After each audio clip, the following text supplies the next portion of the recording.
So I don't know the definition of a short sermon. But we have here Lizzy Huffman. And since I've never preached anything less than 23 minutes long, anything less than that's a short sermon. Enjoy. All right. Thank you, guys. This is going to go really quick because it is a short sermon and I have to teach across the street. So the theme of this message was laid upon my heart, and I had to tell you guys about it. And so it's going to be very disorganized because I wrote it last night at work. So this message is going to start out in Joshua 6. Anyone knows what happens in Joshua 6? Okay. We're doing great, guys. Okay. It's the walls of Jericho. Oh, okay. So I was like, okay, God, I really have to teach this message because Thanksgiving is coming up. So y'all are going to see some relatives you don't really want to see. You're going to be asking your grandbaby to bring them blood sugar medicine to you. You're going to be drinking a drink called diabetes. And so we're going to go over this message real quick.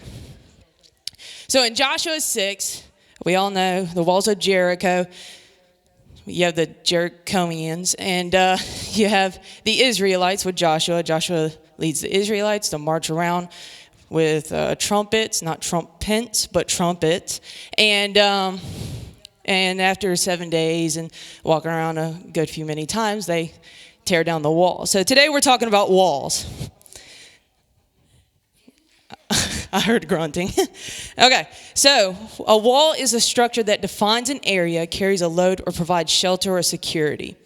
So basically a wall is a barrier that is built, surrounded by something to protect it or provide security.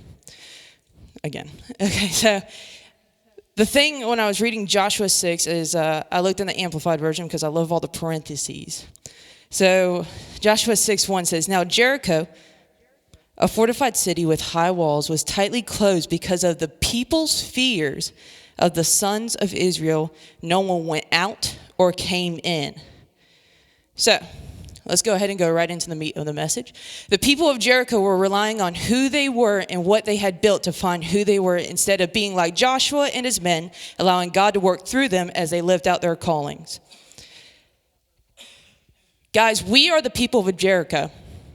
We have built walls up in our lives, and we have stood behind those walls instead of letting God be the definition of who we are. Okay? Let me go ahead and go straight to this. We build walls. My parents were divorced. My dad walked out on me. Those people made fun of me in school. My grandparents never loved me. God doesn't love me. God didn't fix my house. My house was repossessed. My car was repossessed. I don't have my kids because I don't have money. All these situations have happened to us in our lives. And I'm sorry if they had, but sadly, you're the one that chose to build that wall, not those people. Paul says this thing in youth a lot, and it's, we drink poison expecting the other people to die.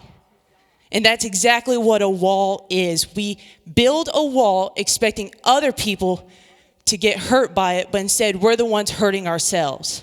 Okay? So this goes to the next point. We build up walls in our lives and expect other people to pay for it. And it's not just those people that have harmed us, but it's those people that are coming into our lives as well.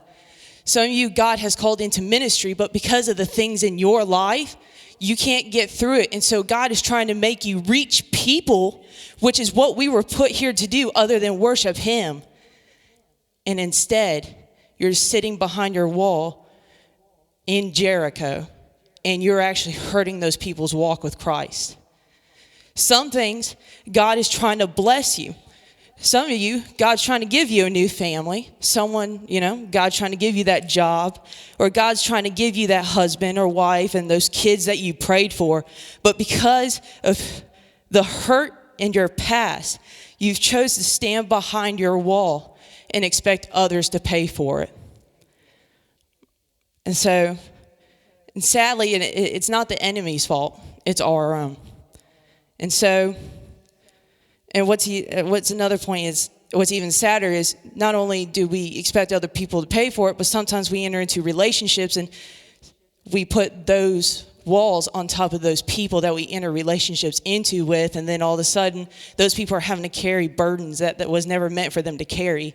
While you're sitting there praying for a relationship or children or friendships, you're sitting there putting walls on top of them that they were never supposed to carry in the first place, and that's because you haven't fixed yourself. So the point of the message is God has been trying to march around your guys' walls for some time now. But because of your pride and insecurities and emotions, they cannot be torn down. So today, I want to turn you guys from Jericho into Joshua's. Okay? Joshua had the faith. God told him to go march around these walls, and he did it. Who would have marched around a city for 7 days? Okay? I need to lose weight for my health, and I can't even walk around Cherry Park. Okay?